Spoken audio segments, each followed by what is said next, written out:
5장 1절부터 6장 81절까지나 되겠습니다. 본문을 간단하게 정리하면 이렇습니다. 5장 1절로 10절까지 루벤 자손의 계보, 그 다음에 5장 11절로 17절까지는 갓 지파 자손의 계보, 그 다음에 5장 18절로 26절까지는 므낫세 반 지파와 요단 동편 지파들의 그 패망에 대한 이야기를 다루고 있습니다. 루벤 갓 므낫세 반 지파에 관한 이야기고요. 그 다음 6장 1절로 30절까지 대제사장의 계보가 나오고, 그 다음에 6장 31절로 53절까지는 성가대 직분자들의 계보가 쭉 나옵니다. 이 성가대는 다윗이 조직한 것으로 그렇게 기록되어 있습니다. 그 다음에 6장 54절로 마지막 81절까지는 레위 지파의 거주지에 대한 이야기가 나옵니다. 이 족보를 쭉 보면서, 이게 성경이잖아요. 성경 이야기입니다. 족보를 보면서 몇 가지 교훈을 얻을 수가 있죠. 첫 번째는 하나님은 참 신실하시다, 그런 교훈을 얻을 수가 있습니다. 뭐에 신실하냐? 언약하신 바에 정말로 신실한 분이다. 아담에게입니다, 1차적으로. 그러나 아브라함 때 더 구체화되는 거죠. 구체화된 아브라함 때 주신 하나님의 언약이 뭡니까? 큰 민족이 되도록 하겠다. 이 보면은 지파의 후손들이 쫙 나오잖아요. 정말로 사람들의 이름을 어떻게 이렇게 꼼꼼히 기록을 했을까 하는 생각이 들 정도로 몇 대에 걸친, 수십 대에 걸친 그 사람들의 이야기가 하나도 빠짐없이 쭉 다 나온다는 거.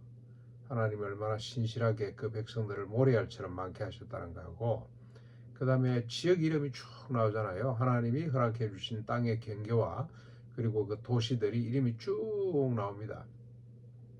땅에 대한 이야기죠. 하나님이 땅을 주시겠다고 약속을 했는데, 이렇게 구체적으로 지명을 불러가면서 주신 땅이 얼마나 분명하고 확고한가 하는 것들을 볼 수가 있습니다. 그리고 이제 복을 끼쳐야 되는데, 이 백성들이 살아있을 때 간혹 그다음에 다윗이 있을 때, 그다음에 또 누가 땅을 정복해서 평화가 깃들었더라, 이런 기록들을 보면서 하나님은 참 신실하신 분이었다는 것을 우리가 다시 한번 더 확인하게 됩니다. 이 시간도 하나님은 여전히 살아계시고 여전히 신실하신 분이죠. 우리에게 주신 약속과 신실함이 무엇인지를 잘 알고 누리는 것이 참된 믿음의 모습일 것입니다. 하나님은 이렇게 신실한 반면에 두 가지로, 우리 두 번째로 얻을 수 있는 교훈은 뭡니까? 인간에 대한 겁니다.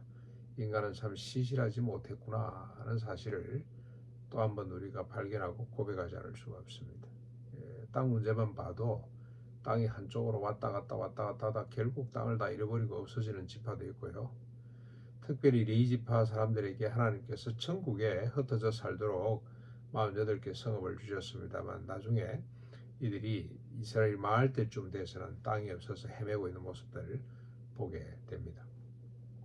그러니까 좀 더 돈을 많이 준다, 의복을 많이 준다, 뭘 많이 준다고 하는 쪽으로 막 옮겨 다니다 보니까 자기에게 배당된 땅이 어딘지, 땅은 없습니다만은, 그리고 성읍은 있었죠. 성읍이 어딘지를 망각한 채, 잊어버린 채 떠돌아다니는 이런 세상들을 우리가 볼 수가 있었습니다.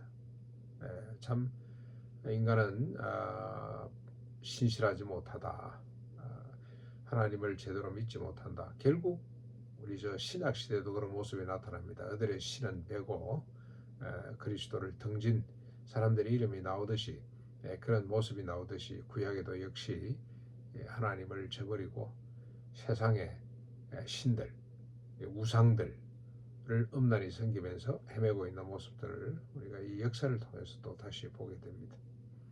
세 번째로 얻을 수 있는 교훈은 뭐냐? 그럼에도 불구하고 하나님은 자기 백성들을 버리지 아니하시고 하나님의 맹부에 다 기록해 놓으시고 결국 그들을 심판하시지만 진멸하시지 않고 다시 회복하셔서 하나님의 궁극적인 소원이죠. 구원하는 역사가 이루어지도록 이어간다는 것을 보여주는 것이 이 구약의 역사고, 특별히 이 이스라엘 사람들의 이 계보죠. 조상들 족보 이야기라고 할 수가 있겠습니다. 하나님이 얼마나 신실하시고 그 백성을 사랑하시고 사랑하는 백성을 끝까지 책임지시는 하나님이신 것을 잘 보여주는 것이 오늘 이 긴 본문의 의도라고 이렇게 우리가 정리를 하면 되겠습니다. 오늘도 신실하신 하나님을 바라며 살아가는 복된 하루, 공의와 인애를 쫓고 다시는 자기를 위해 살지 않고 오직 그리스도와 타자를 위해 사는 복된 삶, 이 삶을 살아낼 수 있기를 주님의 이름으로 축원합니다.